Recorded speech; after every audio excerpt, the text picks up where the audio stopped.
Senator Mullet, Here. Representative Orcutt, Also here. Representative Paulette, Here. Senator Saldana, Here. Senator Short, Here. Representative Stokesbury, Senator Taco, Here. Senator Wegener, Senator Wilson. We have 9 in attendance, so we do have a quorum. Okay. Excellent. And before we go into today's meeting, I just wanted to, and I jumped the gun on this last month, but I do want to publicly acknowledge the public service of Representative Kildoff and Senator Taco, and thank you both very much for the portion of your life you have given up and devoted to making the state of Washington a better place to live. So thank you very much to both of you. Thank you. Thank you. A motion is in order to approve the December 7th Jaylard meeting minutes. If there is a motion, I would entertain it now. Second. Okay, motion by Representative Orcutt, seconded by Representative Paulette.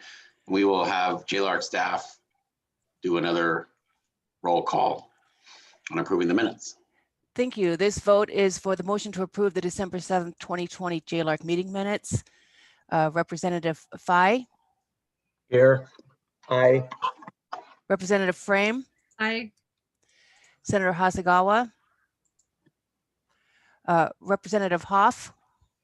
Aye. Representative Kilduff. Aye. Representative Kraft.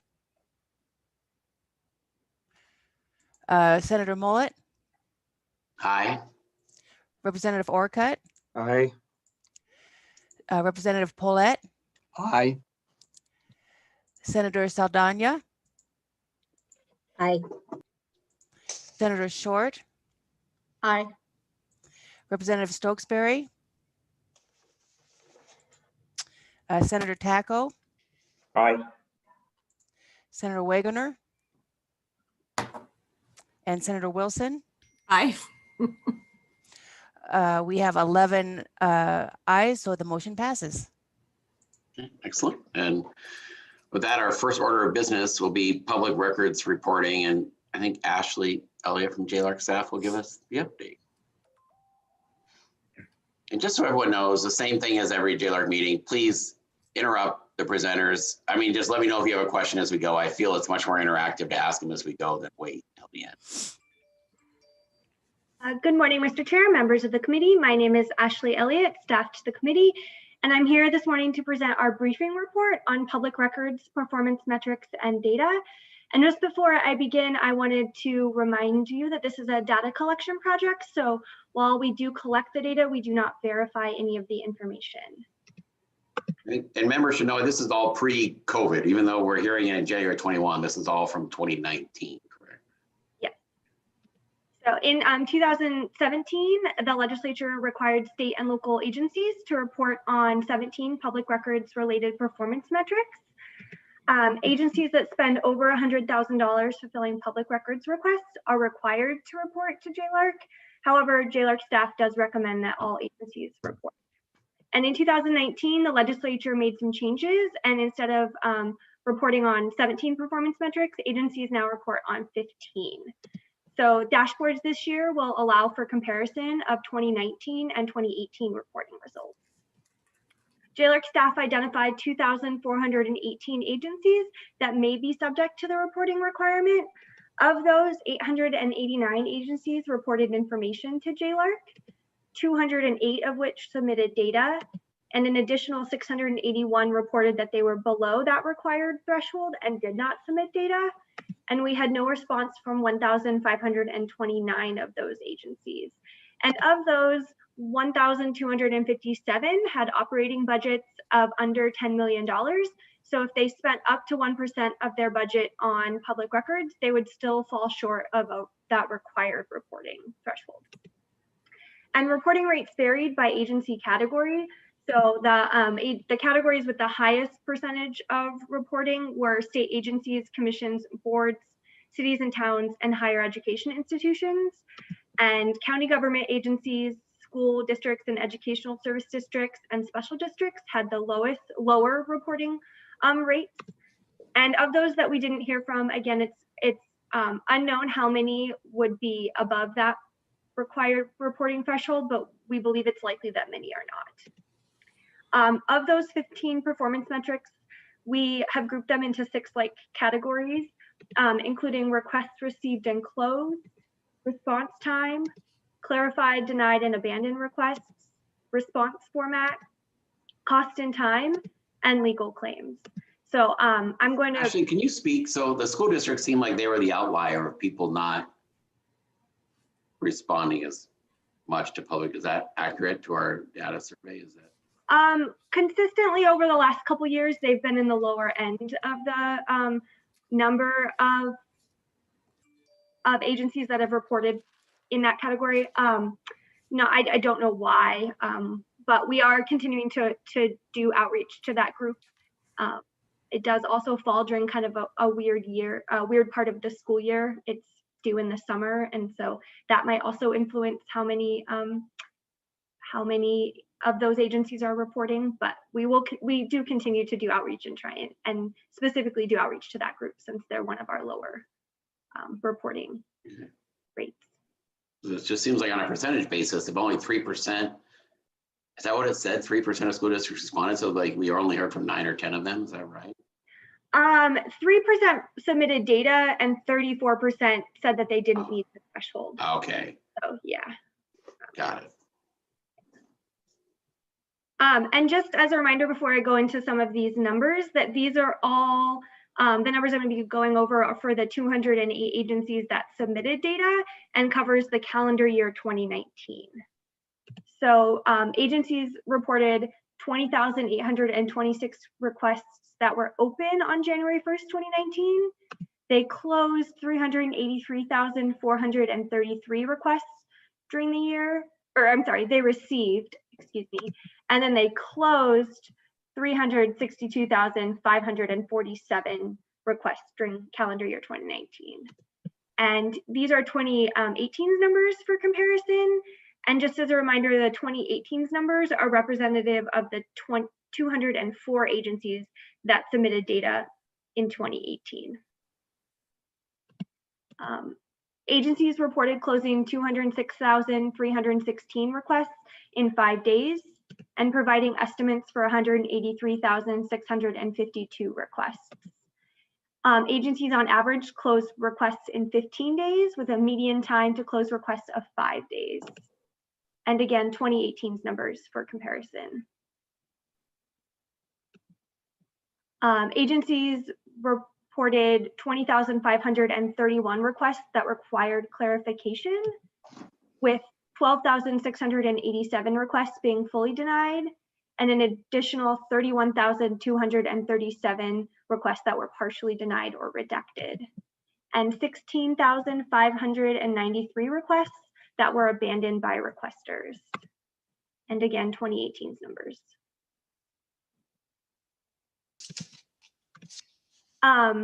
266,673 requests were fulfilled solely by electronic means.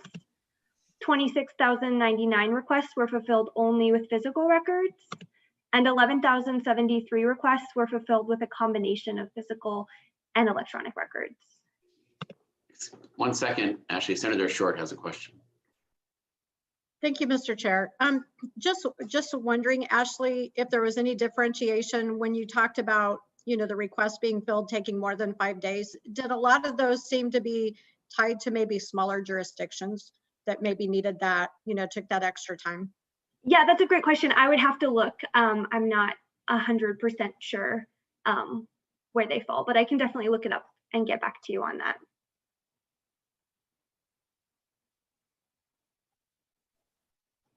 And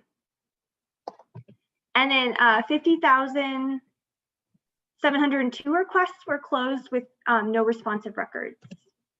And again, 2018's numbers. Agencies reported spending 1.3 million staff hours responding to requests in calendar year 2019 and spending $101 million fulfilling those requests and $182.8 million on managing and retaining public records. And again, 2018. Agencies reported spending $10 million on litigation and had reported 98 court claims filed against them alleging violations of public record statutes in 2018. So all of the data that I've gone over is available on our in our report in interactive dashboards, and I'm gonna open that up for you and walk through a dashboard briefly. All of this data is under the 2019 data tab of the report. There's an overview, and then the categories that I mentioned throughout the presentation are there as well. Under this overview, just right before this exhibit, there is an option to download the complete data set in Excel. I'm going to open up our baseline data to go over this really briefly. All of the dashboards are laid out very similarly with the title of the dashboard up here in the left-hand corner. And then you immediately below that, you have filters. Most commonly, agency categories and agency names are on all of the dashboards. And then down below that, you have the visual representation of the data. Again, this year, you can see 2018 and 2019 data for comparison. And then most of the dashboard, actually all of the dashboards have this option to see the data table here. And this is just the data that was entered on an agency level basis. So if you wanted to dig into, say, just cities and towns, you could use this filter and apply that selection and just see what cities and towns, the data that they reported for both 2018 and 2019. And if you wanted to go back to everyone, you could just easily clear that filter and go back to the main dashboard here. All of the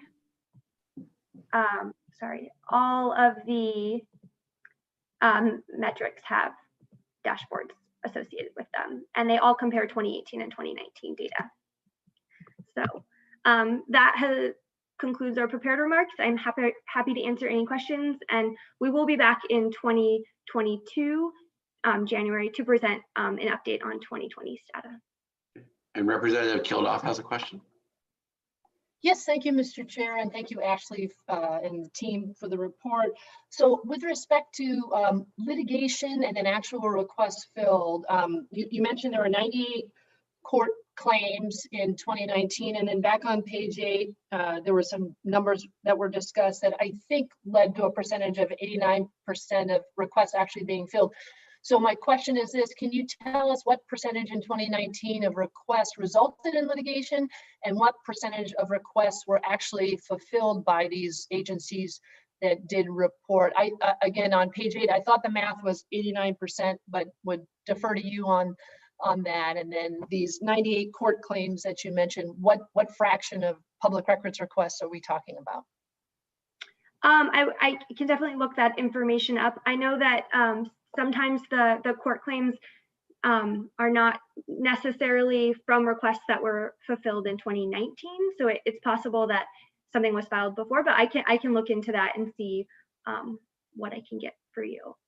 Okay, and then on page 8, is my math even close to correct on the 89% of requests were filled when you deduct out those other percentages? It's very probable. I'm sorry that I haven't done the math off the top of my head. So again, I can double check it all and get back to you on that. Okay, thank you. Appreciate that. Thanks so much. Senator Wilson, do you have a question? Yes, I do. So on page 11, back to the 10 million on litigation with 98 court claims, is the 10 million just for court costs and attorney's fees? Was there any actual cases that were paid out? So that includes any cases that were paid out and then court claims or any attorney's fees, but it also includes anything that was paid out in 2019. So again, it could be related to a payout from a settlement that happened in 2018. So okay, so of those 98 court claims, then that doesn't mean the 10 million is the 98. Correct. And we don't know how many of those 98 actually had court a result. Correct. Right. Yes. We don't know how many. Yeah, we don't know how many resulted in a settlement or going to court. We just know that that's how many were filed. Huh. Okay, thanks. Are there any other questions from the committee? Okay, thank you very much, Ashley. We move on to the next item is follow-up on workers' compensation claim management for state-funded claims. We're going to hear from Jennifer and Rebecca. There they are, right on cue. And I think we have Victoria, Assistant Director of L&I, is here, but we will go to Victoria to help with questions towards the end if necessary. Rebecca and Jennifer, it's all you.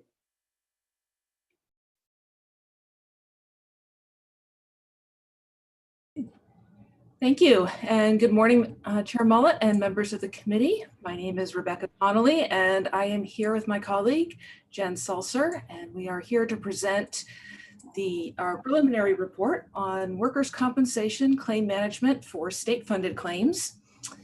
This is a follow-up study, and we reviewed how the Department of Labor and Industries, or L&I, addressed recommendations made by the Legislative Auditor in 2016. The conclusion for this study is that although L&I took steps to improve processes for state-funded workers' compensation claims, the 2016 recommendations remain partially implemented. Some return to work measures have improved since 2014. This report issues no new recommendations. The Legislative Auditor asserts that the recommendations made in 2016 remain valid for helping to improve return to work outcomes. So in 2016, Jaylard conducted an audit of L&I's workers' compensation claim management system. At the time, we found that L&I was not following some claim management best practices that could help improve workers' prompt and safe return to work. The Legislative Auditor recommended that L&I implement these best practices, and L&I concurred. So in 2019, Jaylard directed us as the staff to review L&I's implementation of certain recommendations. And these recommendations address early phone contact, claim planning and documentation, and predictive analytics. The focus for these recommendations is state-funded claims. It's not on the self-insured employer's administration. So our presentation today has two parts. First, Jen will address L&I's progress in implementing the recommended actions. And after that, I will address changes in the return to work measures. Good morning. So the first recommendation we followed up on was that L&I develop a plan to contact injured workers and their employers within 1 to 2 business days after receiving a time loss claim, which are claims involving an injured worker being away from work for more than 3 days. This recommendation was made because making contact within 1 to 2 days on time loss claims is an industry best practice. These early phone calls help build relationships and set expectations for helping the worker get back to work. L&I concurred with this recommendation and has partially implemented it.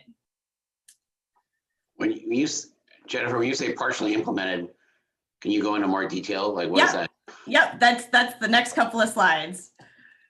So, since our last report, L&I has updated its call technology. It hired and trained new staff to make calls to employers and set internal standards and expectations for early phone contact.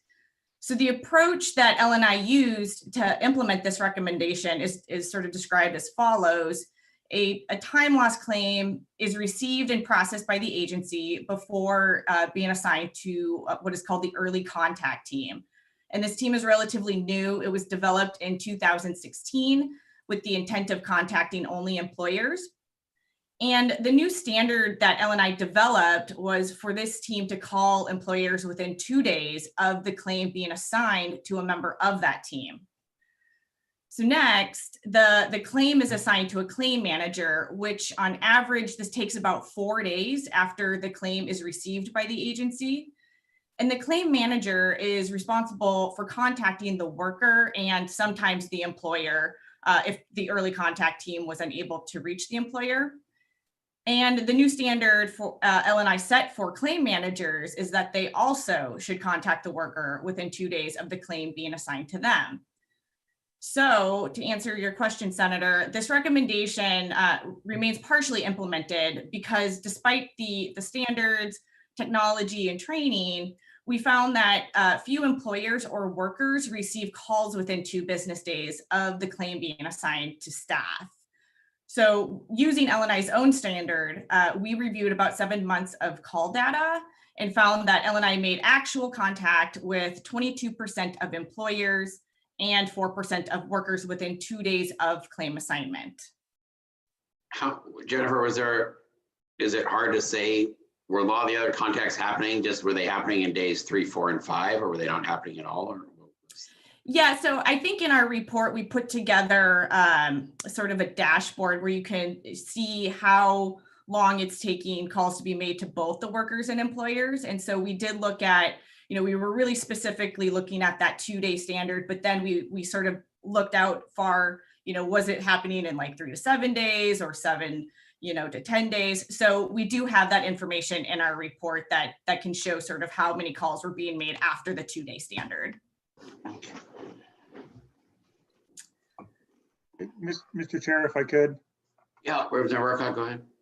Jennifer, so 4% of the workers and 22% of the employers, were those 4% of workers the same or included in that 22% of employers? In other words, were those the same claims, or were there 22% that they got a call out to the employer, and then on different claims, the 4% went out to workers?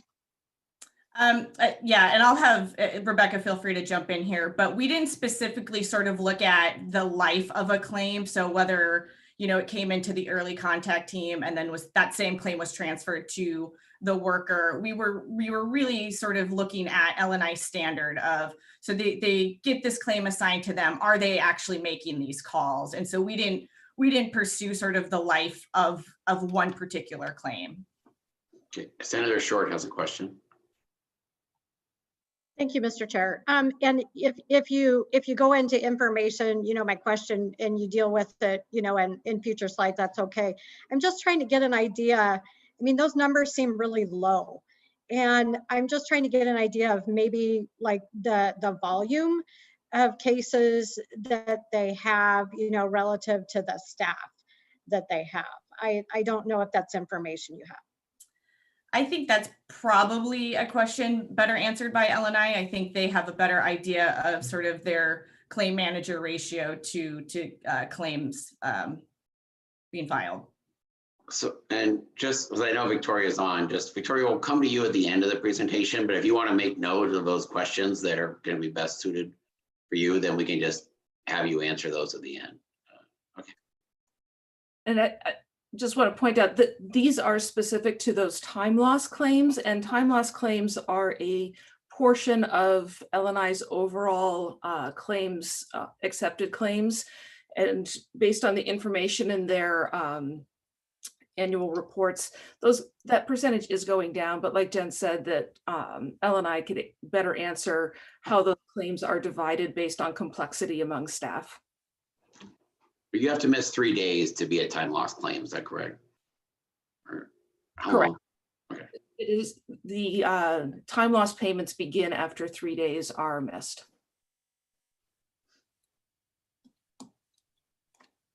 Okay, so back on the slide. So to sort of sum up, well, we also found that L&I does not measure whether the calls are made within those 2 days of the claim assignment.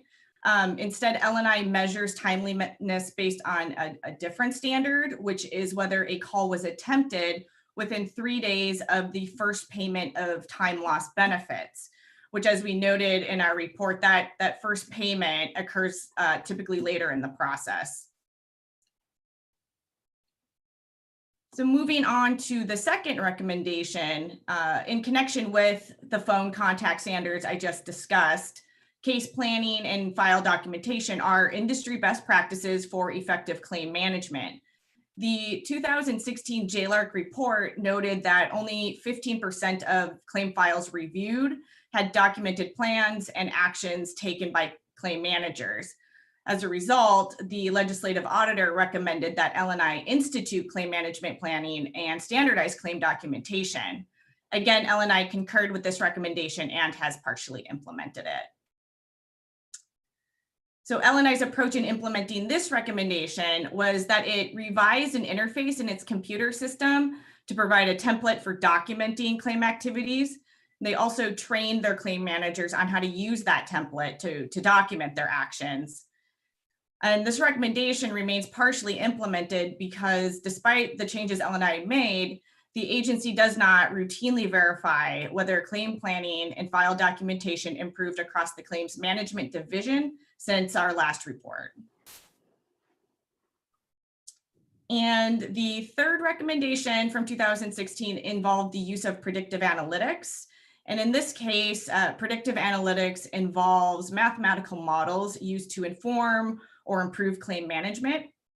And L&I has been using predictive analytics for like referring workers to vocational services and issuing automatic payments for some claims.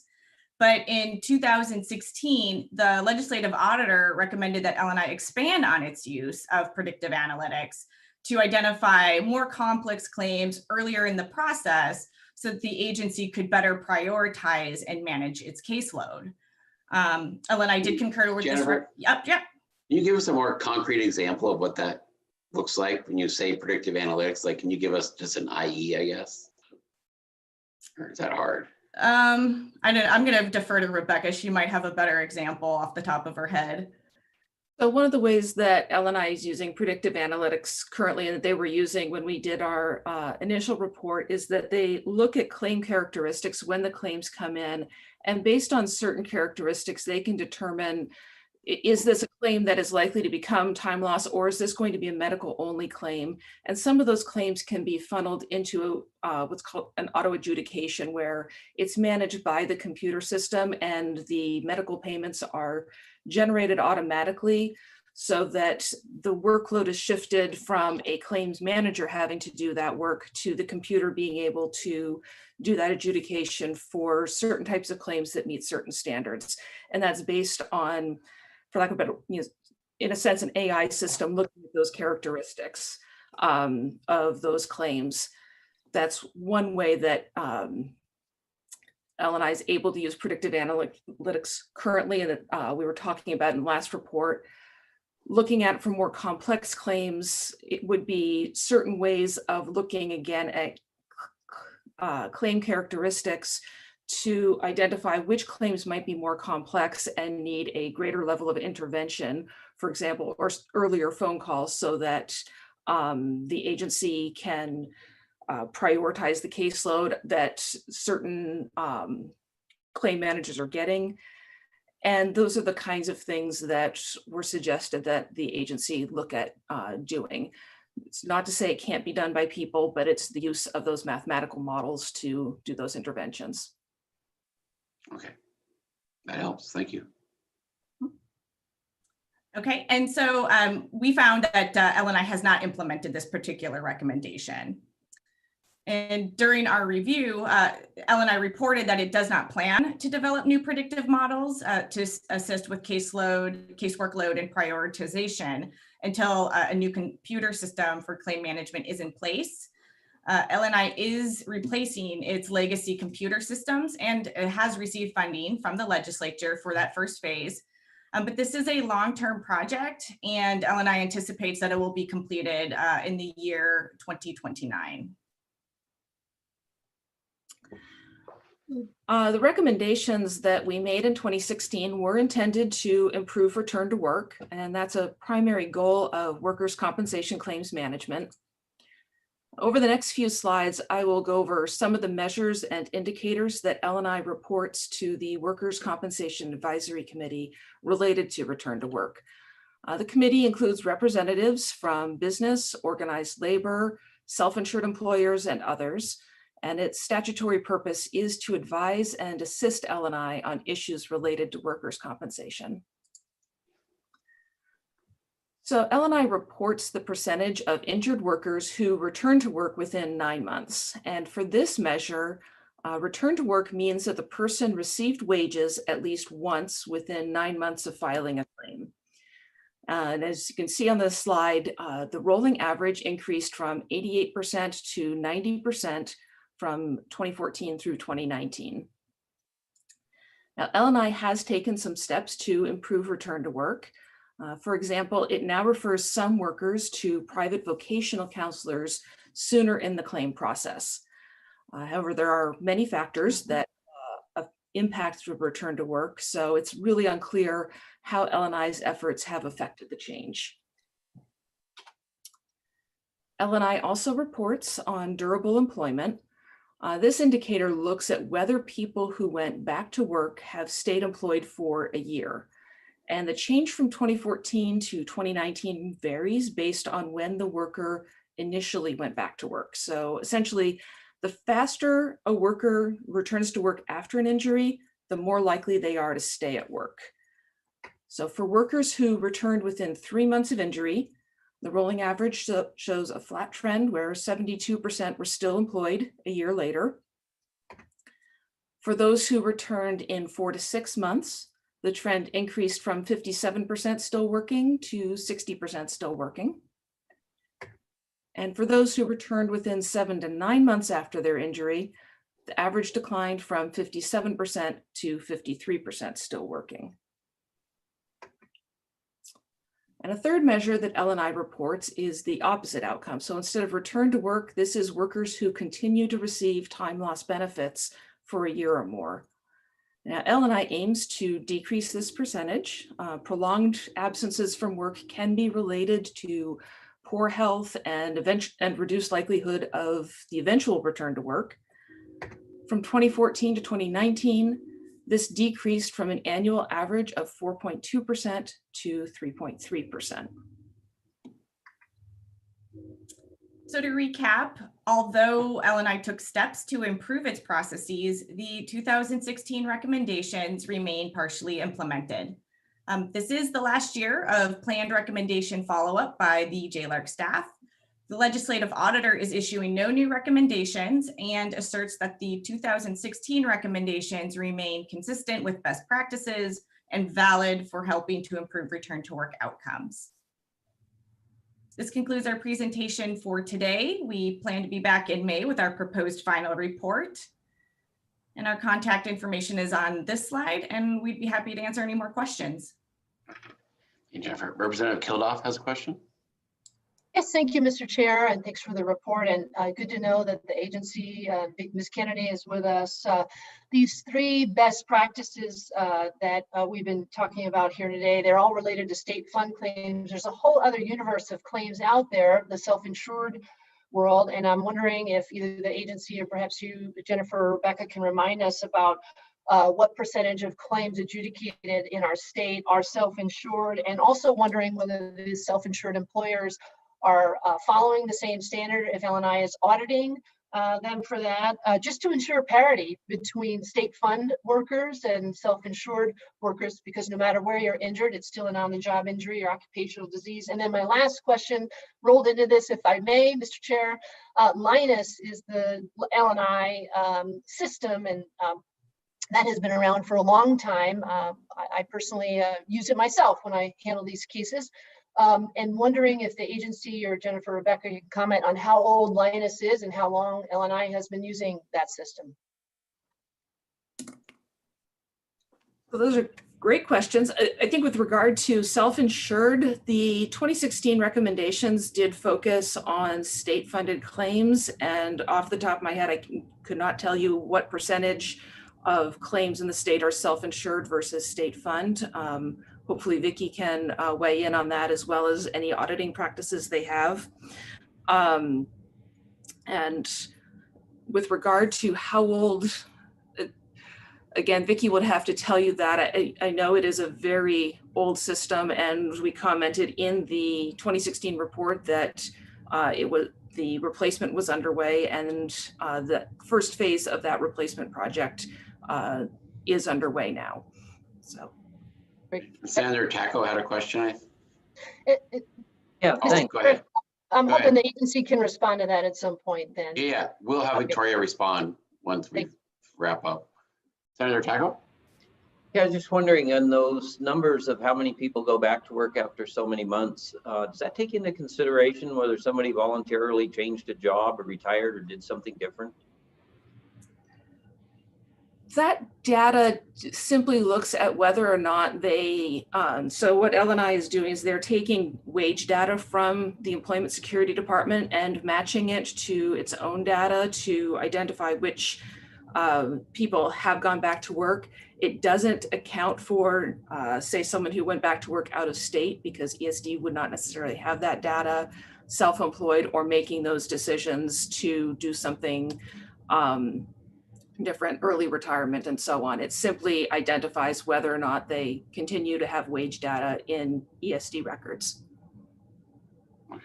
Thank you. Representative Orcutt, do you have a question? Thank you, Mr. Chair. On slide 13, where you're showing the percentage of people that were still employed a year later, if they return to work within 3 months, within 4 to 6, or within 7 and 9. My question is, you give the percentage of people in those categories that return, but what's the percentage of people that are injured that are in each of those categories? The data that we were provided doesn't have that. And when we talked with LNI, I think they were unsure if they would be able to capture that information, but Vicki may be able to offer ways to dive more deeply into this data. This is how LNI currently evaluates it and reports it to their committee. And the reason why I asked that question is because those within 7 to 9 months, if you drop from 57% to 53%, if you have 25 people, that's one person is 4%. If it's 2,500 people, that's 100 people, and that's representing the 4%. So, you know, if it's a very low number in that 7 to 9, that can range very wildly, which is what it appears to do from year to year. Well, I think with that, Victoria, I know you can feel free to hop on. I think you have a few questions there that have been asked that seems like you guys may be best able to address. Thank you, Chair Mullet. As you said, my name is Vicki Kennedy. I'm the Assistant Director for Insurance Services representing LNI. And thank you for calling on me, because I think I was running out of notes to be able to track all the different questions. So, so bear with me on some of that. Senator Orcutt, you ask a very good question, and I'm not sure if we can get at the data. I will tell you that our two things about this measure. First of all, it's an indicator for us. It's something that we monitor, but it's reflecting workers once they have left our system. So LNI basically is out of control then about what may or may not happen with that particular worker. So we don't look at it as a measure of the performance of the workers' compensation system. That said, a lot of our drive is to move claims out of those older age groups and into the much younger categories where the likelihood of both return to work and maintaining work are going to be much, much higher. A lot of data, not just unique to Washington, certainly, is that when you hit that 9 to 12 month mark, the likelihood of ever having a return to work is drops off significantly. And our push is to get workers back to work early, reduce that long-term disability measure, which was one of the other charts here, because those are the cases where if you move a claim from long-term disability, which on average costs over $300,000 per claim, into short-term disability, where the cost is more, around $15,000 or $16,000 per claim, you've achieved both significant savings for the system and employers, but also quality of life for workers, because your long-term successful return to work outcome is much more likely at that point. Hopefully that got to some of your question, Representative Urquhart.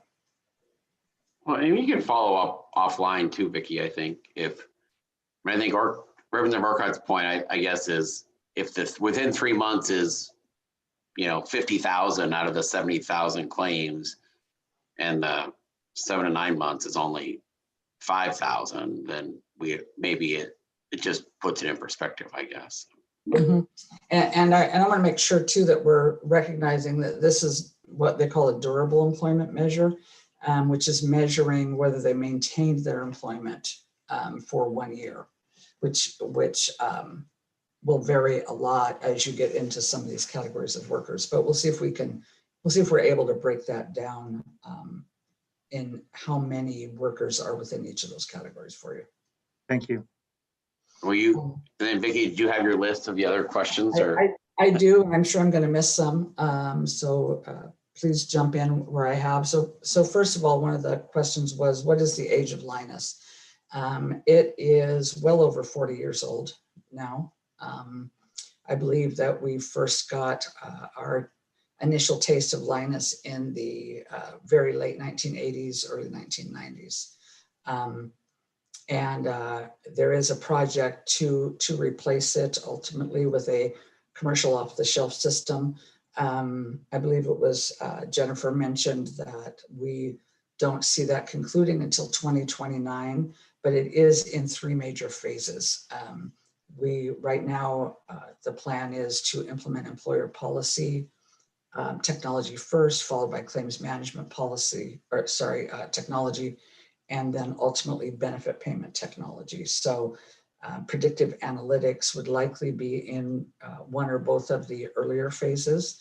And we do have, as was mentioned, an auto adjudication system, which is a way of using claim characteristics to determine whether or not a claim can be hands-off, basically medical only claims, so that the computer actually handles all of the actions unless there's a reason for a staff member to intercede on that. And then the lost time claims are the ones that are usually handled by staff. Roughly 75% of claims are medical only and about 25% are time loss. Now those time loss claims, of course, are much more complicated, even if they are fairly short term. To give you a sense of numbers overall, and this was some quick math on my part, over the 7 months that was evaluated in the Jaylard preliminary report, which is October of 2019 through April of 2020. Roughly, I believe the early contact team, which is 5 to 6 staff, received about 23,000 accounts for phone calls. Generally, our account managers, so not the early contact team, but those that are handling employer accounts, have about 3,500 apiece to manage. Our claim managers have, at the time that the initial Jaylard report was done in 2016, they averaged around 250 to 275 claims apiece. Almost all of those are lost time claims. Now I think through a lot of the efforts that are helping us resolve the return to work issues earlier, and it's an important element of resolving a claim ultimately, those caseloads are now down to somewhere closer to 210 to 220 per claim manager.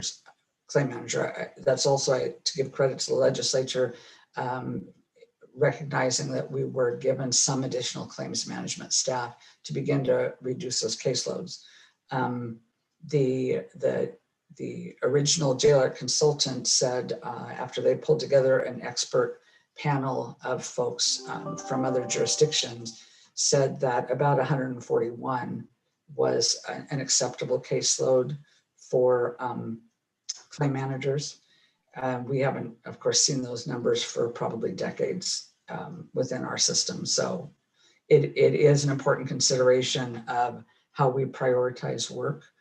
And some of the first call data, what you're seeing is some ways that we prioritized work so that claim managers are calling on those cases to try to reach workers when there is, and I'll call it, for lack of a better word, an imminent lost time situation going on, and postponing some of those calls as far as how claim managers are measured on their performance until later when the worker is actually off work. So for example, where someone is injured, continuing to work, but a surgery might be coming 2 months later because the claim was for a hernia. It's a typical example that we would use. Making sure that the worker is contacted at that point, so you're setting up the success for return to work. That's why we have a measure that has a relationship to when a time loss payment is made. I think I may have responded to a number of the questions. There's one other thing I want to point out that that Rebecca didn't mention in her presentation of the return to work data, but one of the most important to us as a measure of the workers' compensation system is what is happening with those referrals to vocational rehabilitation counselors that Rebecca mentioned. Those were happening somewhere around 250 days of lost time. And that means the claim was much older than 250 days because we were just measuring time lost days. We've done a lot of work to expedite significantly when we get those cases in the hands of these vocational counselors. And also, effective January 1 of 2020, established a new set of services that we expect VRCs, to shortcut their name, to provide to injured workers and engage employers and medical providers. For the period of time that was looked at for the report, we've seen an increase in return to work outcomes for those services from 11% of referrals to 32% of referrals. So almost a 200% increase in the return to work outcomes when these services are engaged. And a lot of that is due to both doing it much faster, but also developing a new set of services, if you will, that we are providing to our customers. And while we didn't get into it here, that has greatly attributed or contributed to significant growth in our contingency reserve. And actually that long-term disability chart, the drop from 4.2% of all claims being long-term disabled to 3.3%, actually represents somewhere in the area of 800 to 900 workers per year. So significant impact in both, as I said, savings and quality of life for workers. Representative Kildoff has a question, I think. Yeah, and I know we're probably running short on time, Mr. Chair. I thank you. But Ms. Kennedy, good to see you. Can you speak to the self-insured world, which is a whole other universe of claims? This report relates to state fund. What percentage of claims are self-insured? And are the self-insured employers either being audited or held to the similar, for example, 2-day contact standard, these best practices that we're exploring on the state fund side, so workers have equal treatment no matter who the employer is? Thank you for that reminder, Representative Kilda. Roughly 25 to 28% of all claims are self-insured. And we don't have a way to audit or ensure that they are following some of these early contact best practices specifically. I will say that there are, like with any large group, I would say some variation certainly in their claims handling. The vast majority, well over 90% of them, use a third-party administrator. And so I know that some of those TPAs are very good at doing some of these best practices, but it likely varies across the group, and it's not something that we have a way to get a handle on. Thank you. Okay. And then, Assistant Director Kennedy, I guess this is kind of I can speak for myself, I guess. I've been super impressed with the improvements in L&I in the workers' comp space during my 8 years in the Senate. I think of all state agencies, you guys have worked with the business community. I mean, just better than anybody else I've seen, I guess, to be honest. I think from a Jaylard perspective, our challenges in 2016, it seemed like there was an agreement on the recommendations. We're here 4 to 5 years later, they're still not happening, I guess. Is there something we need to know as a legislature that we need to do so we can actually follow through on the recommendations? So 4 to 5 years from now, we're not in the same boat we are today? Thank you, Senator Mullet, for both your comments and the question. From my perspective, I guess the way I would describe it is peeling back the onion a little bit more. For example, the measures that we're talking about are looking at our success in connecting with workers and employers within those first couple of days. But we haven't really talked about some of the prioritization work that we've done so that we're really making the right call at the right time and have trained our people on how to have the right kind of a conversation. Just to give you a quick sense of that, I mentioned the idea of calling someone when they are very much at that point of losing time from work. That's when that conversation is meaningful to a worker. For employers, we have some of the same considerations. Talking to an employer right away so they understand their role because they're very inexperienced in workers' compensation and what they can do to help reduce those ultimate claim costs by bringing the worker back, having some light duty work available to them. We also have employers, though, who have actually asked us, please don't call me anymore. I'm a big employer, I get it, I have a lot of claims, I know how to manage those. And some others that are represented by retrospective rating associations that are relying on those claim administrators to represent them through the process. That's just one way that they have some influence on our numbers of calls. Employers generally, we're only successful in reaching them maybe about 50% of the time. We can make the attempt, but we have to rely on them to pick up the phone and answer, whether it's a worker or an employer. I think on the worker side, we've given our staff some prioritization. For example, if it's a worker that is off work, but we already know from the claim file they're going back to work in 2 days, that becomes a low priority phone call because everything's lined up. We don't want to interfere with that process. That worker's ultimately going back to work right away. So there's a lot of nuances in this data that we really haven't talked about. I do think we have affected a culture change within the agency so that people are recognizing the value of making these phone calls, having the right kind of conversation with a worker and an employer so that we're explaining the process and particularly from the worker's perspective, recognizing or helping them recognize their job is to return to work and what can we do to make sure that that's where they're focused.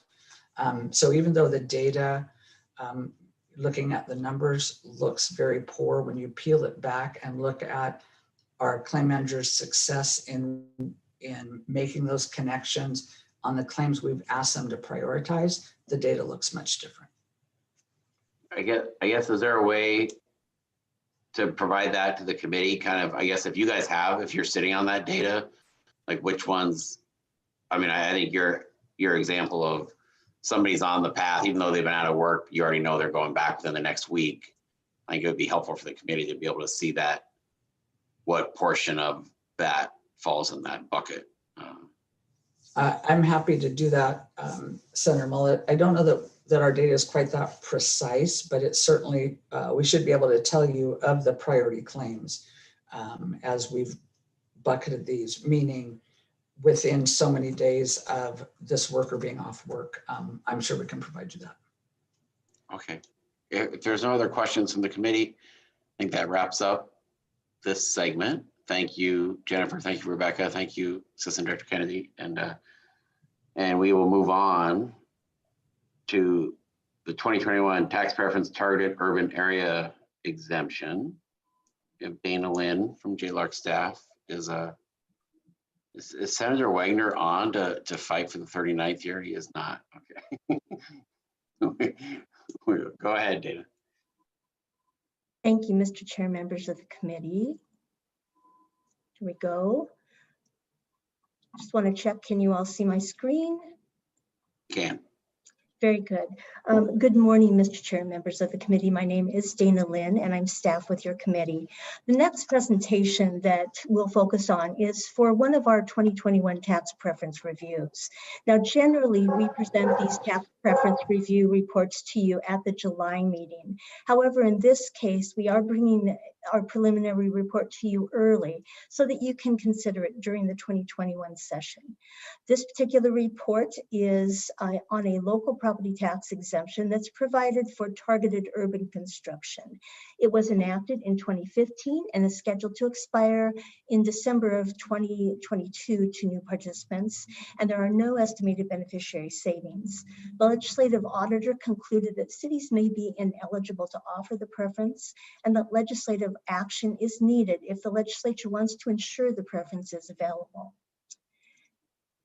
As I noted, this is a local property tax exemption, so that means it doesn't impact the state property tax assessments. And its intent was to encourage new industrial or manufacturing development and create jobs in certain specific areas that were noted in statute by geographic and population limits. The statute does require that it be allowed only in cities that are located in a county with a population between 700 and 800,000. At the time this was enacted, that was only Snohomish County. In addition, in order to offer this, cities must have a population of at least 18,000 and be located north or east of a county's largest city. Snohomish County's largest city is Everett, so that limited the preference to be available only in the cities of Arlington, Marysville, and Lake Stevens. As I noted, this was enacted by the legislature in 2015, and by 2016, those three cities had passed ordinances and put the local property tax into their city codes and targeted certain areas to provide this local property tax exemption for. However, it's unclear if the cities may offer the preference currently, and that's because Snohomish County exceeded the 800,000 population limit in 2018. We reached out to the Department of Revenue to get their determination on whether anyone is currently eligible to offer this. They noted that there's no city that has been eligible to offer this since 2018, when Snohomish County exceeded that population limit. We also reached out to the cities and to get their reaction to the department's position, and they noted they disagree with that position. The legislative auditor recommends that the legislature review and consider to extend this tax preference. We note that if the legislature wants the preference to be available for future use, it should modify the population criteria noted for the preference and determine an expiration date for new participants. And we remind you that the Department of Revenue and the cities do disagree about whether the cities are eligible to offer the preference at this time. We will be back to you in July with the rest of our preliminary reports to give you an update on this preference. And we will present the proposed final report to you with all the other tax preference reports in December of next year, or this year, actually it is. Our full report is online. Here's our contact information, and I'd be happy to answer any questions you might have. Well, and the current preference is set to expire in 2022, right? For those Correct. cities. Mm-hmm. And so, okay, first off, before I do let's go to Representative Fye. He has a question. Thank you, Mr. Chair. I remember this bill, and I think that there certainly was ample reason at the time. It was something I think that was in process or developing that maybe didn't materialize in time. So, but I would be interested in first of all, what the disagreement is between DOR and the cities about eligibility. And also, I guess I'd encourage this to be a broader kind of thing than really one county and a couple of cities. But I'd like to know what the disagreement is over the language. Oh, thank you for that question, Representative Fye.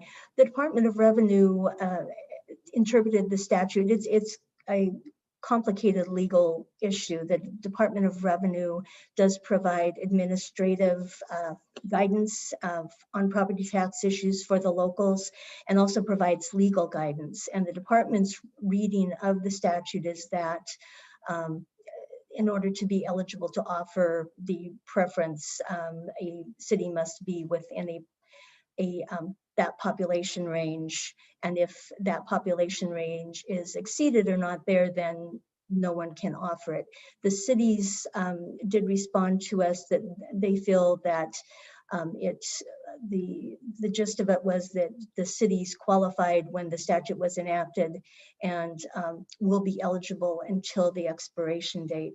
The Department of Revenue representatives are available if you'd like them to specifically say a little bit more about how they reached their policy conclusion.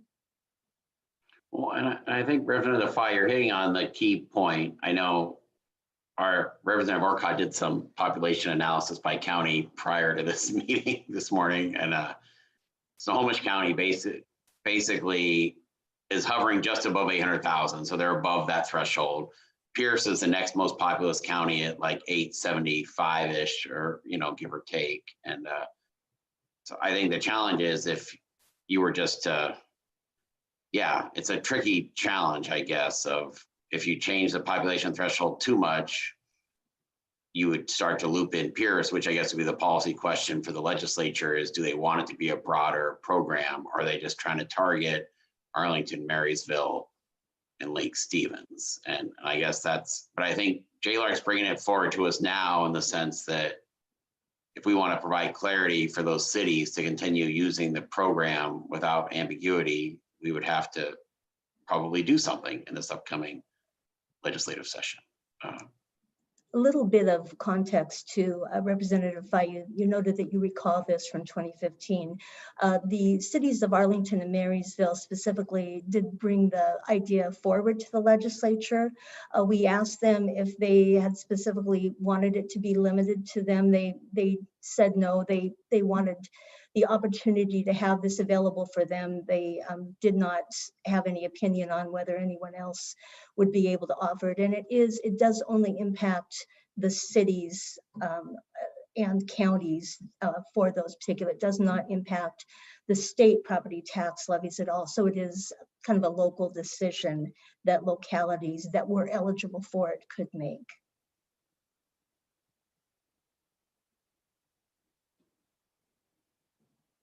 Thank you. No, I think you're, Senator Mullet, I think you're accidentally muted. I am muted, sorry. Representative Paulette, I saw your hand raised. I don't know if you had a follow-up question, and then Representative Fye, I don't know if you had a follow-up as well. Feel free to go ahead, Representative Fye, if you did. You're muted though. I don't have a follow-up, thank you. Okay. Representative Paulette, I saw your hand raised. Did you have a question? Thank you. The report says the exemption hasn't been used to date. Did the cities indicate that they have any applications pending before the expiration date? And secondly, I just wanted to clarify, it affects the city property tax. Does it also affect school districts or special purpose district property tax levies? Thank you for that question, Representative Paulette. First, the program had not been used at all prior to 2008 when Snohomish County exceeded that 800,000 population limit. The cities are continuing to try to get businesses to take advantage of these. One city has actually, there has been a business that has applied. The paperwork and documentation on that was not available when we completed our analysis, but that is another problem that results from this, is that application and everything that happened in 2019. when the Department of Revenue says no one was qualified to offer the tax preference.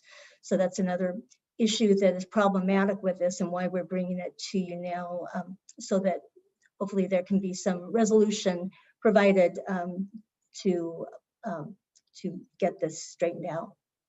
And the other question, the local taxes.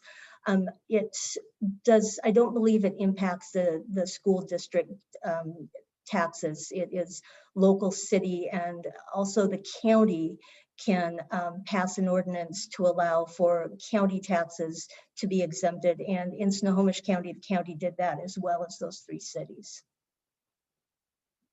Thank you. Okay.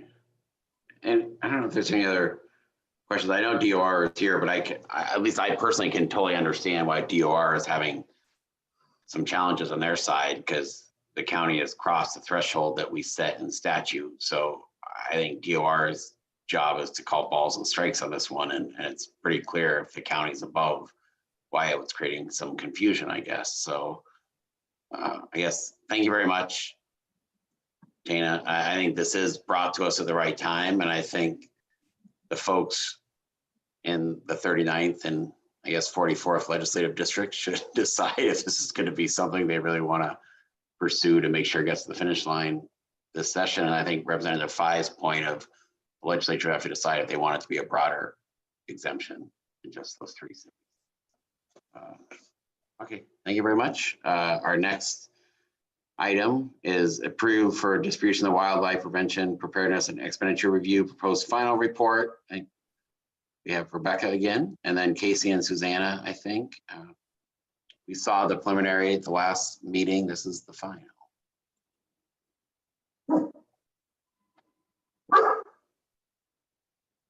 Good morning, Chair Mullet, members of the committee. My name is Casey Radistitz, and I'm joined by my colleague, Susanna Pratt. We're staff to the committee and here to present the proposed final report for our review of DNR's wildfire prevention and preparedness programs and expenditures. The legislative auditor concluded that DNR's long-term approach to wildfire prevention and preparedness is supported by science and best practices. The approach requires coordination with other entities and may reduce fire severity, which can impact costs to suppress fires. The legislative auditor did not make any recommendations in this report. In 2019, the Jaylard Committee directed us to review DNR's wildfire prevention and preparedness programs and related expenditures, and at the same time to identify whether there is evidence that prevention and preparedness activities can reduce the impacts and costs of wildfire. You also asked us to follow up on DNR's progress implementing the recommendations from our 2018 Wildfire Suppression Funding and Cost Report. And those recommendations instructed DNR to improve its fire suppression data collection and reporting. We did follow up, and DNR reported that they are still in the process of implementation. Our presentation today will be divided into 3 parts. First, Susanna will discuss DNR's long-term approach to prevention and preparedness. Then she'll explain how DNR coordinates with partners to achieve prevention and preparedness goals. And finally, I'll describe the results of our literature review about the effects of preparedness activities on fire impacts and costs. And I'll now turn it over to Susanna. Good morning. My name is Susanna Pratt, and I'm staff to the committee. In recent years, DNR has developed long-term forest health plans as required by state and federal law. It also developed a 10-year plan to address wildfire. These plans were written in 2017 and 2018, and they have 10 and 20-year implementation timelines. Collectively, these plans set forth strategies and goals related to wildfire prevention and preparedness that are consistent with those identified in national guidance and best practices. DNR is still finalizing definitions for prevention and preparedness. Our report uses the following definitions. Prevention refers to activities that are aimed at reducing the number of human-caused fires. So this includes things like public education, fire danger ratings, and burn bans. Preparedness refers to the activities that are intended to improve forest health and help communities adapt to both human and natural-caused wildfire. This includes forest health activities such as thinning and chipping trees and prescribed burning, and community preparedness activities such as planning and creating defensible space around structures. State law requires DNR to assess and treat 1 million acres of forest land in eastern Washington by 2033. DNR has begun to meet this requirement by identifying priority areas for forest health treatments. 33 areas have been identified so far, and they're shown in yellow on this state map. DNR conducts evaluations of each of the priority areas to identify the specific actions that are needed to move that landscape into a more ecologically resilient condition and reduce its fire risk. This work is ongoing, and DNR plans to identify new priority areas and conduct more evaluations each biennium as directed by state law. DNR spent around $70 million on prevention and preparedness activities in fiscal years 2018, 2019, and 2020. Of this, about $63 million was spent on landscape preparedness activities, such as forest health treatments and fuel reduction projects.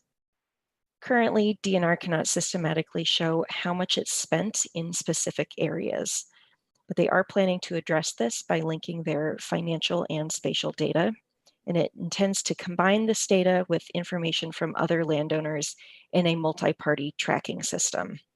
This tracking system is still in development, and DNR plans to make it available on its website in 2021.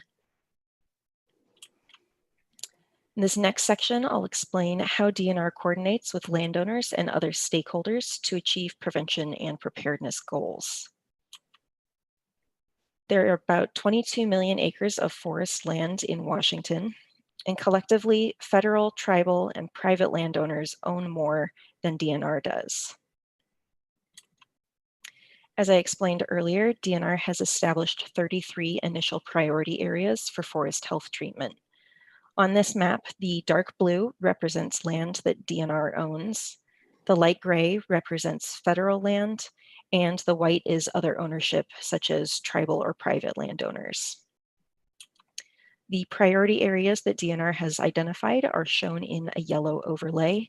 And as you can see from this image, the priority areas cross ownership boundaries. Within the priority areas, there are about 3.8 million acres of land, and DNR owns or manages about 500,000 acres of the priority areas. This means that DNR needs to work with other entities to accomplish the legislature's goal of treating 1 million acres. DNR works with other landowners through formal agreements, such as the Good Neighbor Authority with federal agencies, through forest health collaboratives that create non-binding agreements about how federal forest lands are managed, and through assistance programs for small forest landowners. DNR's partners include federal agencies, local governments, private landowners, tribes, conservation districts, and community groups.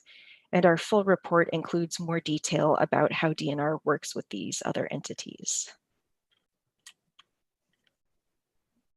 Our study directive also required a review of research to identify whether there is evidence that certain types of activities can affect the impacts and costs of wildfire.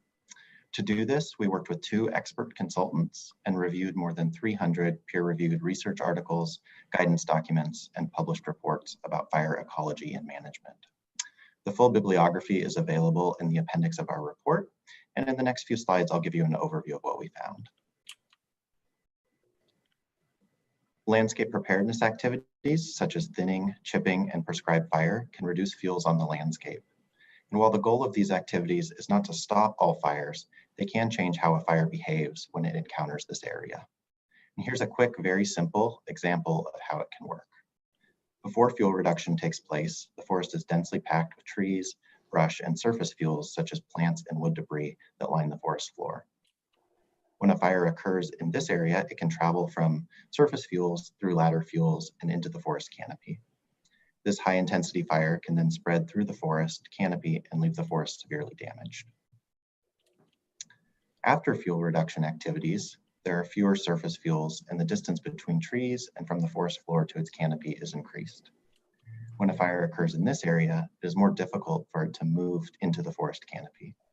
This means the fire burns at a lower intensity and the forest is less damaged. The research we reviewed is generally applicable to forests in Eastern Washington. It suggests that fuel reduction projects are most effective at reducing fire intensity and severity when they combine forest thinning and prescribed fire to reduce surface fuels. The image on screen is from Eastern Washington, and it shows how areas treated with prescribed fire burn less severely than untreated areas when a wildfire occurs. We would also like to note that while prescribed fire is a best practice, it may not be appropriate for all forest types or conditions. We found that researchers typically use complex computer models to evaluate how fuel reduction activities may affect individual fire costs. The research using this approach suggests that preparedness activities that reduce this approach suggests that preparedness activities that reduce fuels may lower suppression costs for individual fires if the fire occurs in a treated area. However, the relationship between spending on preparedness, prevention, and suppression is very complex and cannot be summarized into a simple equation. There are many factors that can influence suppression costs, and only some are related to prevention and preparedness. This means it's challenging to definitively predict how much DNR's preparedness activities will reduce overall costs. To recap our presentation today, the legislative auditor concluded that DNR's long-term approach to wildfire prevention and preparedness is supported by science and best practices. The approach requires coordination with other entities and may reduce fire severity, which can impact the cost of suppressing fires. The legislative auditor did not make any recommendations in this report. DNR did concur with the report's findings, and representatives from the agency are here today to speak to their formal response. Our contact information is on the slide, and we'd be happy to answer any questions. Thank you very much. And as our standard practice, before we do a roll call vote on adopting, the proposed final report, distribution of it, let's have Jennifer Watkins and Lauren Torgensen from DNR come on to make their remarks. Thank you, Chair Mullet and members of the committee. For the record, I'm Lauren Torgerson, Strategic Advisor for Wildfire under the State Forester. With me is my colleague Jen Watkins, who manages the Science Planning and Monitoring Program in DNR's Forest Health and Resiliency Division. On behalf of DNR, I want to thank you and the committee and the review team for exemplary work in producing this review. You have Commissioner Franz's response to the review. As the commissioner pointed out, she was pleased that the review showed DNR's long-term approach to wildfire and preparedness is supported by science and best practices. Also, that the review recognized the approach requires coordination with other entities, and that can further reduce fire severity, which may impact costs to suppress fires. Finally, with support of the legislature, the commissioner pointed that DNR, along with forest landowner tribes, conservation organizations, and other partners, can continue to strategically invest in practices that are supported scientifically and result in real change on the ground, ultimately reducing the impacts from wildfire and affecting positive outcomes for people, communities, and natural resources all across our state. Again, thank you for the opportunity to comment on the final report today, and we're happy to take any questions that you may have. Are there any questions for DNR staff? I know we discussed this at length last month, but just making sure. Okay, well, thank you very much, Lauren. Appreciate that. I think we're going to have, a motion is in order to approve for distribution the wildfire prevention, preparedness, and expenditure review proposed final report. I would entertain a motion if anybody wants to make one. So moved. So moved. Second. And it's been moved and seconded. And with that, Jaylard staff will call the roll. Thank you. This vote is for the motion to approve for distribution the wildfire prevention, preparedness, and expenditure review proposed final report. Representative Fye. Aye. Representative Frame. Aye.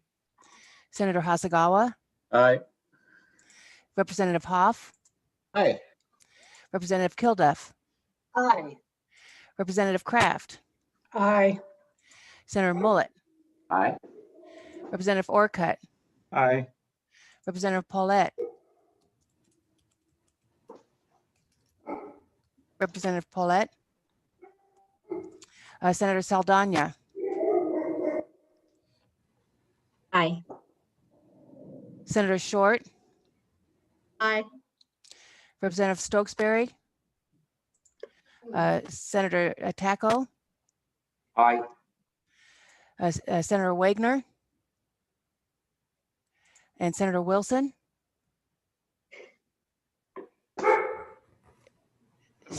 Dog voting aye. Senator Wilson. Oh, Senator I said aye. I said aye. Oh, excuse me. We have 12 ayes and 0 nays, so the motion passes. And Representative Paulette couldn't get Okay. his back on. Sorry, Darren's vote aye. Yeah. Oh, so we have actually we have 13 ayes and 0 nays. All right, excellent. Okay, with that, our next item is approval for distribution, the regulation of ambulatory surgical facilities proposed. Final report. I think we have Pete and Scott from Jaylard staff are gonna go ahead. All right, I will begin the presentation. Oh, and Amanda, sorry. Yeah, no problem. Good morning, Mr. Chair, members of the committee. My name is Amanda Edrick, and I'm joined by my colleagues Pete Van Morsel and Scott Hancock. And today we will present the proposed final report for the regulation of ambulatory surgical facilities. As a reminder, last month we presented the preliminary report, and this will be an abbreviated version of that report. The legislative auditor's conclusion is that the Department of Health has not met its goal for how frequently it performs state licensing inspections of ambulatory surgical facilities. It is unclear how this affects patient safety. The department should determine an inspection frequency goal based on patient safety risks and ensure license fees are aligned with that goal. The legislative auditor made 4 recommendations. The first is that the Department of Health should identify how the frequency of licensing inspections is related to risks to patient safety and determine an inspection frequency goal based on those risks. The department should also follow its cost recovery policy and best practices to maintain a reserve fund balance. The next recommendation is to the legislature, and that is to amend statute to permit the department to collect ambulatory surgical facility fees annually. And the last recommendation is for the Department of Health to improve the procedures and data systems it uses to collect state licensing and survey data. The department partially concurs with the first recommendation, citing possible resource constraints, and fully concurs with the other 3 recommendations. The Office of Financial Management did not elect to comment on the recommendations. The legislature directed Jaylard to review the department's ambulatory surgical facility regulatory program in the 2019-21 operating budget. The bill directed Jaylard to compare state and federal ambulatory surgical programs, including survey requirements, the survey processes, and program costs. The bill also directed Jaylard to review the Department of Health's state licensing fees as they relate to the program's costs, staffing, and survey capacity. In 2009, the Department of Health began a licensing and inspection program for ambulatory surgical facilities in Washington. An ambulatory surgical facility is a medical facility whose primary purpose is to provide outpatient surgical services. Outpatient surgery is when a patient is discharged within 24 hours. And examples of surgical specialties include orthopedics, plastic surgery, endoscopy, and eye surgery. And the Department of Health administers 2 similar programs for ambulatory surgery, a state licensing program and a federal certification program. The funding for the programs is separate. The Department of Health collects fees from facilities for the state licensing program, and a federal grant pays for the certification program. The health and safety standards are similar and cover the same regulatory areas. The department and the Centers for Medicare and Medicaid Services each establish the standards for the programs. And the survey process, otherwise known as facility inspections, have the same components and the inspectors have the same minimum qualification. And now I'll turn it over to my colleague Scott to discuss the first recommendation.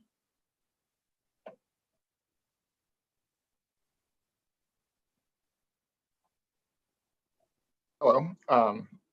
We found that the department's survey frequency goal is not based on a demonstrated link between survey frequency and patient safety outcomes. Statute sets a maximum frequency at which a facility can be surveyed, and DOH has chosen to survey as frequently as the law allows. If a facility is only state licensed, it can be surveyed no more frequently than once every 18 months. And if a facility is state licensed and federally certified, or state licensed and accredited, it can be surveyed no more frequently than once every 36 months. So given the current number of licensees and the composition of those licensees, this results in a need to perform about 77 licensing surveys per year. And although the survey frequency goal is a primary determinant of the annual workload for the program, DOH has not demonstrated that this goal is optimal for protecting patient safety. We also found that the department has not met its state licensing survey goal. In this bar chart, we're portraying the number of state licensing surveys performed each fiscal year. And the dotted line at the top of the chart indicates the 77 surveys per year that result from the department's survey frequency goal. And you can see in recent years, the department has averaged about 9 surveys per year. So this has resulted in 71% of facilities being more than 1 year overdue for a survey. And again, this is measured relative to the department's survey frequency goal. So this leads us to the first legislative auditor recommendation. The recommendation is that DOH identify how the frequency of licensing surveys is related to risk to patient safety, and that the department determine a survey frequency goal that is based on those risks. As Amanda noted, the department has partially concurred with this recommendation. I'll now turn things over to Pete.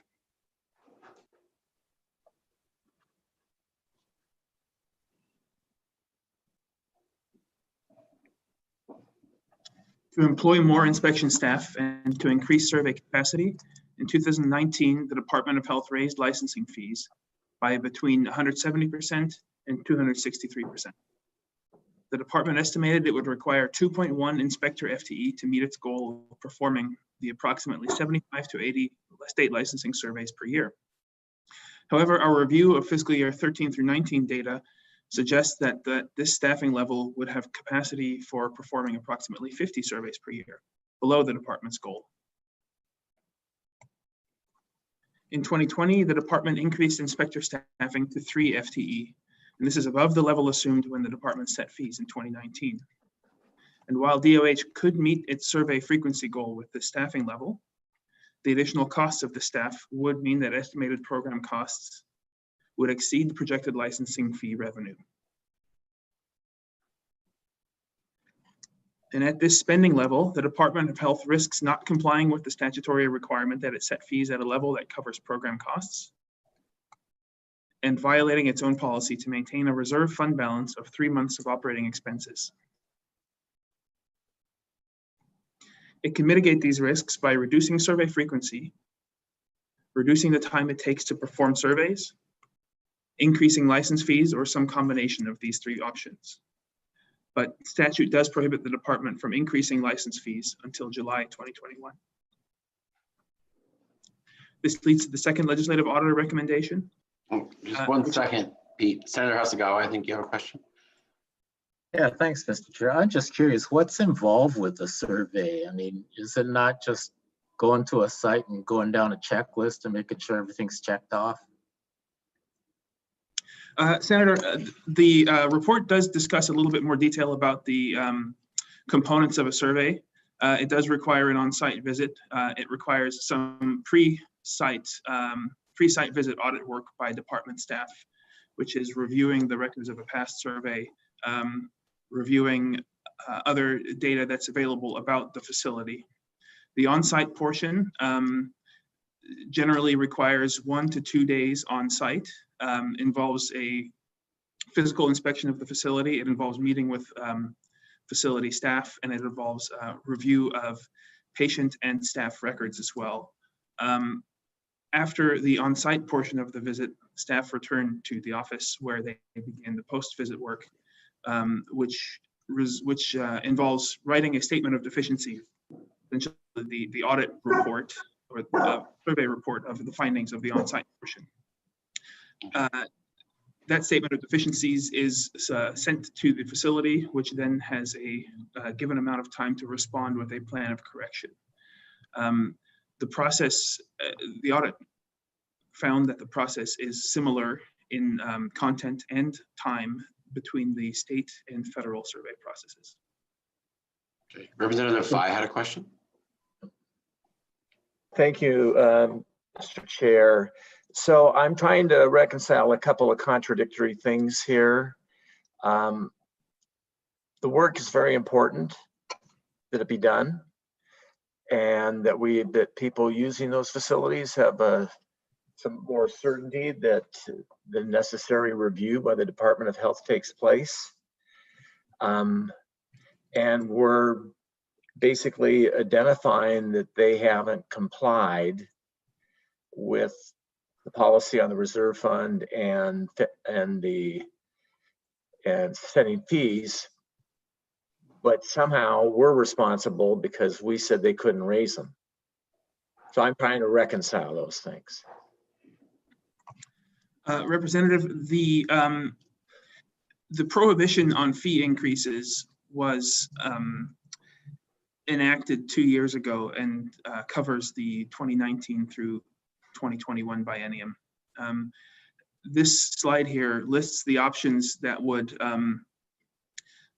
that are some of the options that the department could undergo to ensure that it doesn't its license fee revenue is sufficient to cover the program expenses. And generally, they show 2 types of options. The first 2 are to reduce its program costs by either aiming to perform fewer surveys or reducing the average length of each survey. And the report does cover some of the efforts the department is undergoing to reduce that time. The third option is to increase its resources, but we do point out that that is not an option until the end of the fiscal year. Right. So as a follow-up, Mr. Chair, I guess the contradiction remains in my mind that we're saying that they can't raise fees, but then we're saying in our review that they're not complying to set the required fees. So it's I guess it's maybe more of an audit finding to us rather than to the Department of Health. And if I may, Mr. Chair, maybe I could add a comment to help contribute to that, Representative Fye. I think the key on this is the implementation of the first recommendation to really determine what is the appropriate survey frequency goal that reflects the best balance of protecting patient safety. And I think if the department's able to make progress on that one, it should help resolve the kind of contradiction in some of the other elements you're pointing out. At least they'll have a path forward, I think. Representative Hoff, do you have a question? Yes, I think Keenan, you answered my question even before I offered it. If indeed the first objective was met, we might find or Department of Health might find efficiencies so that we don't have to mess around with the additional fee increases. If indeed efficiencies are discovered, I'm looking back at this, and full disclosure, I'm not the expert on ambulatory surgical facilities, but I'm looking at some of these numbers here. 263% fee increase. That has to be exciting at the very least. So short of that, I think Keenan, you hit the nail on the head. Let's urge the Department of Health to see if indeed the frequency is correct or the surveys are adequate, and certainly they're very important. But indeed, is there some efficiencies that can be gained before we mess around with more fees? Thank you, Mr. Chairman. Yeah, Representative Fye, do you have a follow-up? Yes, so a 263% increase depends upon what the base was.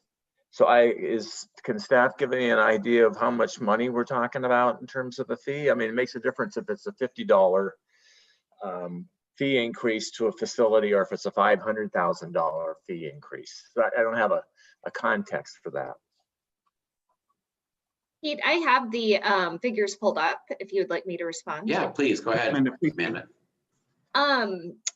So the 260% fee increase was from facilities paying $3,600 every 3 years to almost $13,000 every 3 years, or $4,400 every 3 years to $16,000 every 3 years.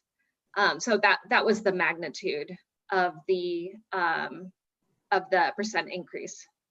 Why does that seem like it's more than 260%? That seems like a greater than. That's what math am I doing wrong? It seems like those increases were in the zip code of 400%. The increase is a percentage of the base. So the difference between the new fee and the old fee is a 360% of the old fee.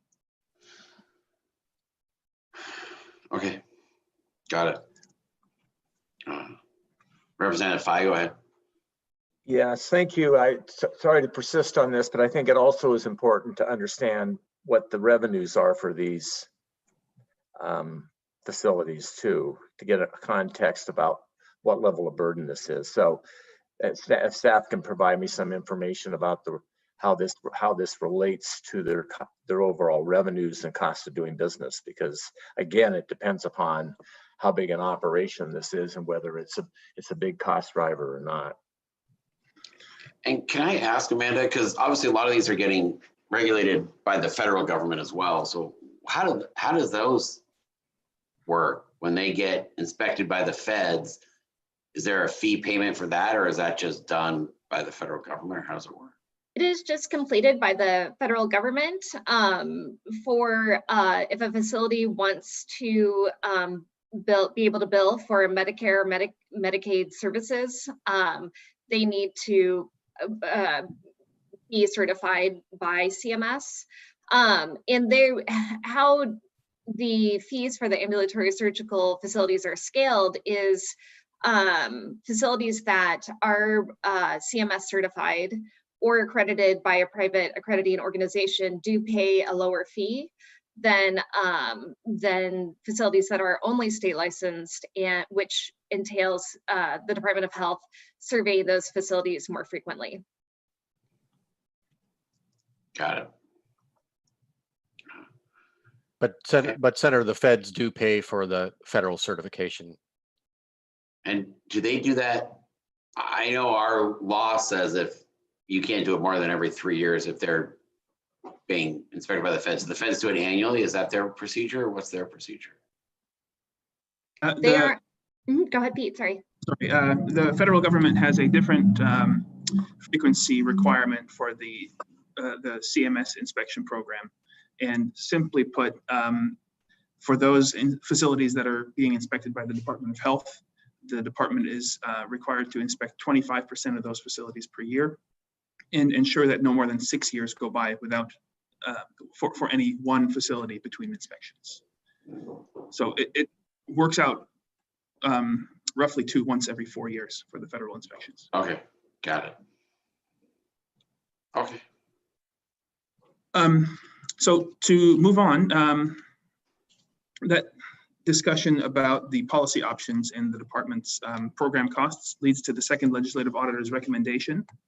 And this is that the department should follow its cost recovery policy and best practices by maintaining its reserve fund balance. And as Keenan alluded to earlier, when the department has when it determines its appropriate survey frequency and program level of effort that's referred to in the first recommendation, the department should ensure that license fees and staffing are at a level that allows the department to meet its goal while maintaining its target reserve fund balance. And the Department of Health concurs with that recommendation. The review also found that annual license fee payments may help to stabilize the revenue collection. Currently, license fees are paid on a 3-year cycle, and because of when most facilities were initially licensed, the majority of the program's revenue is collected in one of the 3 years of that 3-year cycle. For instance, in fiscal year 21 in the graph shown. Because program expenditures, though, are consistent, this irregular revenue collection complicates the calculation of a reserve fund balance. Further, this fee collection schedule means that it would take 3 years to fully realize any fee changes. And this leads to the third legislative auditor recommendation. And this is a recommendation to the legislature that it amends statute to permit the Department of Health to collect ASF license fees annually rather than every 3 years. Such a change could provide revenue stability and accelerate the impact of any license fee changes. And the Department of Health concurs with this recommendation. And Pete, just to clarify, that recommendation isn't addressing in any way, shape, or form an increase in fees. It's just saying, if the fee was $13,000, pay it in 3 installments instead of 1. Correct? Yes, that's correct. And that's similar to the structure that hospital license fees are currently required to be paid. So I guess, so there's really kind of 2 issues. One issue is you could break up the fee payment into 3 installments. The second issue, Representative Fai's point, is how frequently we should be doing the inspections, I guess. And they're kind of completely separate from each other. Okay. The review also identified missing and inaccurate state licensing survey records in the Department of Health's licensing and survey database. And because the department relies on this data to prioritize which ambulatory surgery facilities it will perform a state licensing survey in next, it should take steps to ensure that that data is accurate and complete. Therefore, the legislative auditor makes a 4th recommendation, and this is that DOH improve the procedures and data systems it uses to collect state licensing and survey data. And the department concurs with this recommendation as well. So finally, this last slide shows the contact information for the study team, as well as a link to the full report. And that concludes our comments today. Members of the Department of Health staff are in attendance today as well. And with that, we're happy to answer any of your questions. Are there any other questions before we have? I think the folks we have here from DOH is Assistant Secretary Kristen Peterson, and then Kelly Cooper, and Christina White, and Ramiro Cantu. Is that? Do you guys want to go ahead and pop on? You can wait for the screen sharing if you want. Great. Well, good morning, Mr. Chair and members of the committee. My name is Kristen Peterson with the Department of Health for the opportunity to be here this morning, and I am joined by Christina, our internal auditor, and my colleague Ramiro Cantu, who oversees the ASF regulatory work. I also want to extend Dr. Shaw's regrets for not being here, our new Secretary of Health. I want to first thank Jaylard for their diligence and thoroughness in this review. We really appreciated the fact that they spent so much time with our staff who performed the audits, and they even went out into the field to observe our surveys in person, which we really appreciated. The Department of Health appreciates these type of audits. We're always looking for ways to improve our services and processes. And we do agree with all these recommendations that were presented here today. I did want to comment briefly on the indication that we partially agreed with the first recommendation that we look at survey frequency. we full-heartedly agree that we need to look at an appropriate survey frequency and to patient safety. The partial concurrence was just about our ability to expend the resources and time as we're trying to get back on with our frequency and train new inspectors that are on board. We do believe that when fully staffed with the 3 FTEs, we can meet the goal that we have set out. But that said, we all agree that there's a real opportunity to look at data, other states' comparisons, and other information that may better inform our frequency, including the information that Representative Paulette brought up at the last hearing around patient and staff surveys around their culture of care. We're mapping out a plan to look at all of this. In addition, something we've talked about and have wanted to pilot our focus surveys, and that will create efficiency in our survey approach. I did want to comment briefly on the fees. This program, since its inception, it's been hard for us to right size the work with the fees. It took several years until 2012 before we even had fees to hire appropriate staff. And then there were 2 budget provisos that prohibited the department from raising fees up until last year. It expired in 2018, and so we were able to raise fees at that time. The current prohibition on raising fees is implied in a budget proviso that requires us to report every year to the legislature if we think we will fall short on fees and how much DFS it would take to fill the gap. Our goal is to not raise fees, and we agree that we will follow our cost recovery policy that we have at Department of Health, which requires us to closely monitor all of our programs.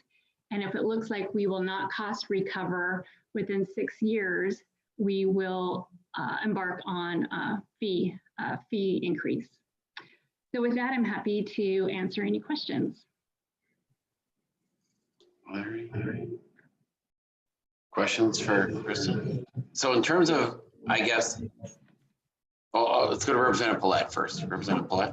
I just want to express my appreciation for your being willing to, take the feedback from our first hearing in terms of the patient surveys and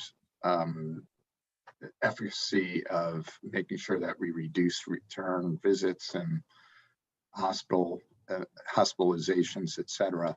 Thank you for doing that. I think that's major process improvement for outcomes. Absolutely. Thank you for the suggestion. I've been able to get onto that side and noodle around a little bit, and it looks like those would be beneficial surveys.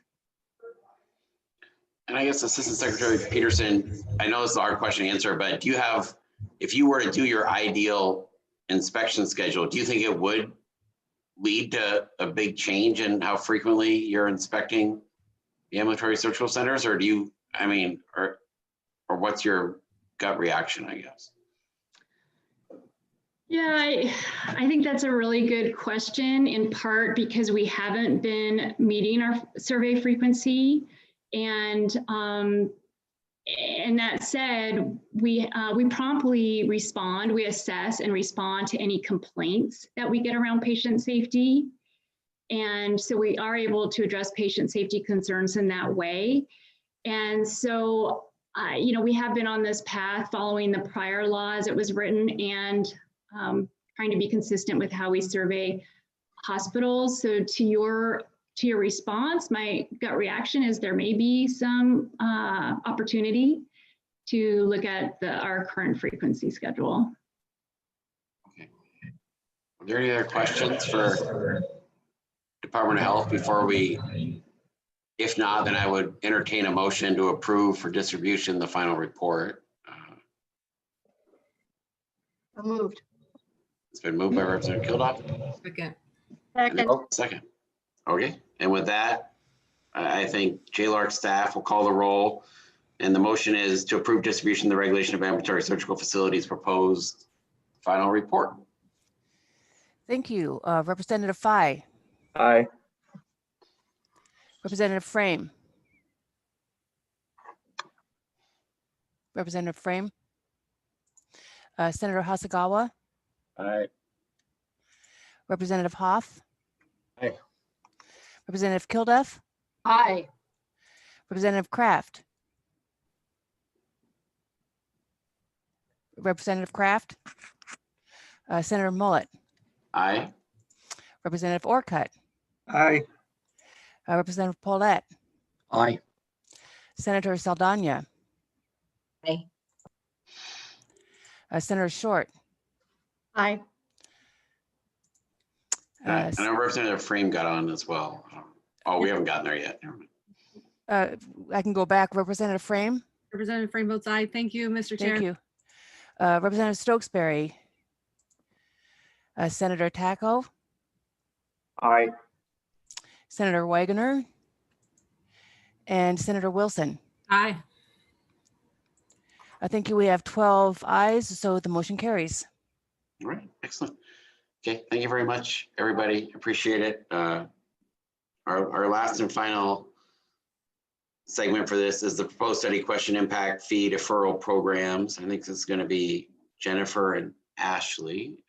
Yes. All right. Well, good morning again. I'm Jennifer Sulzer, and joining me for this presentation is my colleague Ashley Elliott. And we are here to present our proposed study questions for impact fee deferral programs. Unlike the previous presentations you've heard, we are in the beginning stages of this study, and we'll be working on it over the next several months, and we'll be back in front of you in December of 2021 with our preliminary report. Just a little bit about impact fees. They are one-time charges assessed by local governments against new development projects. They are a common tool used by many local jurisdictions to help pay for new or expanded public facilities such as roads, fire facilities, parks, and schools that are directly associated with that new development. And the fees are typically paid by developers in the beginning of the process, which for most jurisdictions is around the same time they receive a building permit. So in 2015, the Washington State Legislature required local governments imposing impact fees to establish a deferral process for the collection of those fees on new single-family residential construction. And the legislation was intended to promote economic recovery, specifically for the construction industry, by reducing upfront costs that developers and builders pay for residential construction. Under the deferral programs, so instead of having to pay the fees when builders receive a permit, they can delay the payment of the fees until the end of the process, which is defined in statute as at the time of final inspection, when they get their certificate of occupancy issued, or the closing of the first sale of that property. And an aspect of the deferral program is that there can be additional charges to applicants seeking a deferral because statute does allow the local governments to collect administrative fees to cover their costs for administering the program. The legislation that established the impact fee deferral program also directed Jaylard and the Department of Commerce to collect data on the use and cost of deferral programs, and for the Department of Commerce to submit a report to the legislature each December. It also directed Jaylard to conduct a review of the implementation of the impact fee deferral programs, and specified that the review include the number of deferrals requested and issued, the type of impact fee deferred, the monetary amount of deferrals by jurisdiction, and whether the deferral process was efficiently and effectively administered. So with that in mind, we have developed the following proposed study questions. Between 2017 and 2019, how many deferrals were requested and issued, and how many were not paid in full or on time? What approaches do local governments use to administer local, impact fee deferral programs? And are the approaches efficient and effective in providing a local process for impact fee deferrals? And finally, what are the costs to developers and local governments for using and administering the deferral program? So as Jen mentioned, we are just in the beginning stages of this, and we'll be back in December of 2021 to present our preliminary report. That concludes our prepared remarks. Our contact information is here, and we are happy to answer any questions. Representative Paulette. Thank you. I remember the discussion on this pretty close, followed it closely, and the intent included reducing the costs for affordable housing, and because of reduction of the carrying cost of the often borrowed money for the impact fee. Is it feasible for you to study whether or not the avoidance of those carrying costs for borrowing prior to sale of residential homes were reflected in a reduction in home prices for new construction?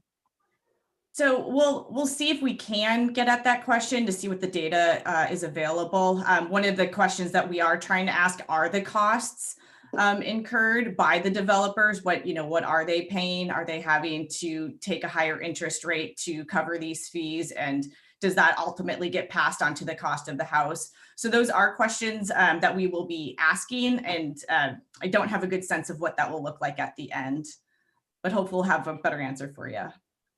Representative Hasegawa, Senator Hasegawa, you have a question? Yeah, thanks, Mr. Chair. So I have just a couple of questions with the chair's permission.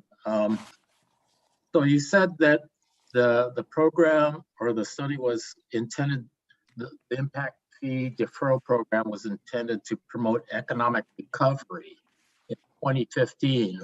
I did not know that there was an economic recession that we were trying to recover for at that time. So was there other purposes for this program, or? So that's a really interesting question. So in 2015, what ended up happening was the building industry came before the legislature, and they had stated that they were struggling from the last economic recession, that they were not recovering at the same rate as other industries in the state. And they thought that being able to defer these impact fees, which can sometimes cost a lot of money at the beginning of the process, if they were able to sort of roll that in at the end, that maybe that would help them free up capital so that they could build more housing. So that was actually an issue that the builders and developers brought to the legislature. That explains a lot, thank you. And then there's also, I guess there's 4 types of impact fees, is that correct? We'll be looking at 4 predominantly types of impact fees. Those are the ones that are usually used to help develop new infrastructure around the new development. So those are the fires, the parks, the roads, the schools. Yeah, so I was just wondering if you're going to study them and give an individual analysis or a collective analysis on.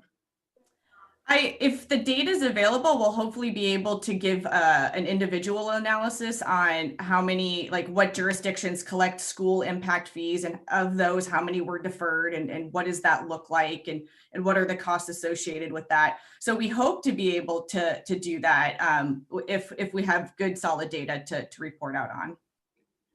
Okay, and then Mr. Chair, one final question, if I can. Like the city of Seattle does not charge impact fees, which socializes the cost of the impacts of development, particularly in the South Lake Union area.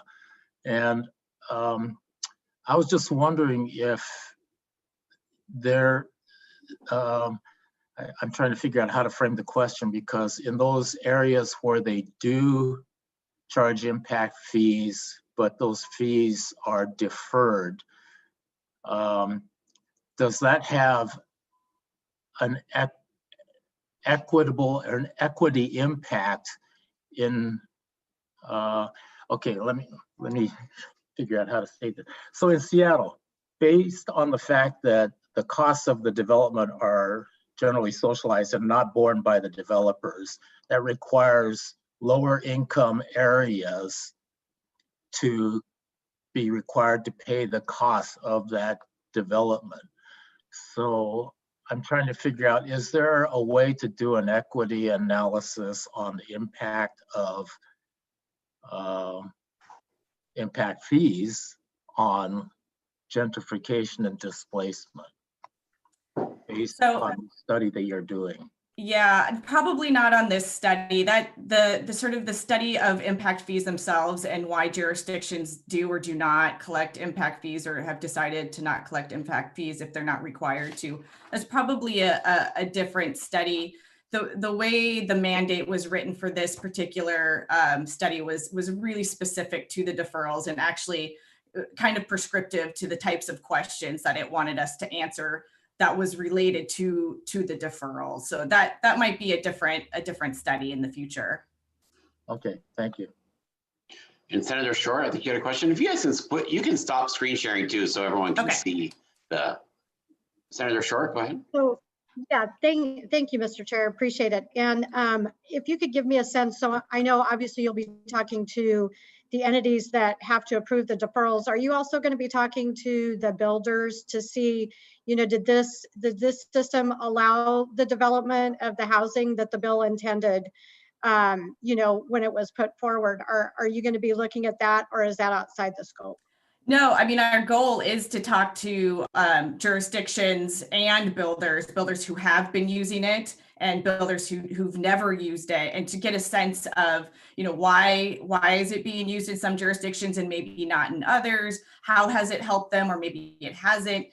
These are all questions we hope to get to, and we're hoping that builders will talk to us. Okay. Excellent. Well, I think with that brings this Jaylard meeting to a close. We will have the I-900 hearing. It's going to be at 3:30. I think a lot of us have remote training to do at 1:30. And but with that, this meeting will be adjourned. And Representative Frame, I'm going to take your baby and raise you a puppy for the end of the thing. She started our meeting with a baby for those who weren't on early. So we're ending with a baby. I mean, starting with a baby, ending with a puppy. And I will see the folks who can make it at 3:30 this afternoon. And thank you very much for committee members and staff. And I know hopefully our first day of session on Monday is less dramatic than the U.S. Capitol right now. Thank you, Looks like everybody. a lot Thank has you, Mr. happened in our Chair. 2 hours. Okay, take care. Thank you, everyone. Thank you. Bye.